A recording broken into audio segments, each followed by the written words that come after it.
By the close of today's program, I'm going to contact either Frank or Dan to see if I'm going to get a percentage on it. So we'll dive in right into our social media comments. But before that, share in your views and comments or topics or concerns or questions on mortgage with us at Twitter on The Pyramid Show, at The Pyramid Show. Thank you. So our first comment is from Richard Carl, and he is saying, having a flexible terms and condition in a case where you give customers the options of flexible payment system. Also, when customers have the choice to amend their payment schedule if their financial conditions changes. Morrison Green is adding up, and he's saying they should provide you with the APR or annual percentage rates, which is the total proportion of the loan that is charged as interest on the loan.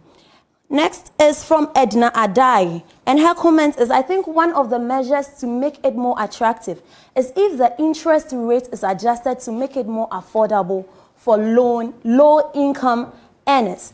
MK7, interest rate reduction will mean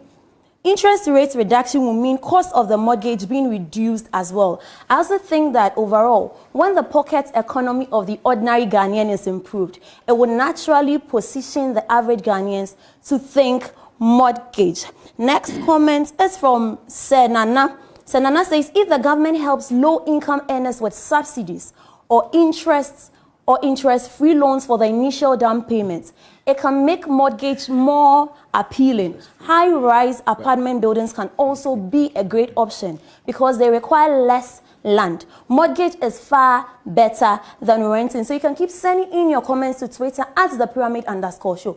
Don't forget, you can also send in your comments on WhatsApp. So our last comment on Twitter is from Eric Eternal. First of all, quotations in dollars is a turn-off. Better terms of payment and flexibility of clients to change mode of payment in accordance to change in their financial capabilities should be considered. The last will be that mortgages shouldn't be focused on the capital only. So we're diving right into our WhatsApp comments. And our first comment from the day is, if you want to construct house for renting, I have land but lack fund of construction. What should I do? That is from somebody in Cape Coast. So the next is, I want to know the requirements to open a bank account with Republic Bank. So I'm sure Frank will take up on that. And the next comment is from Manfred. Is the mortgage financing for only public sector workers or public sector and the private sector? If private sector, which category? Years of business and financial assets of private sector company is qualified for its staff to acquire the financing. If public sector, what are required and does not need to have its salary accounts with? What are the requirements and what is need? Is it essential to have salary accounts with Republic Bank for the mortgage loan?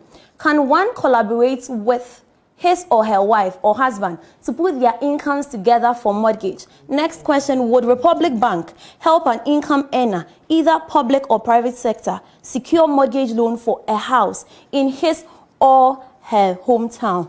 Our next comment is from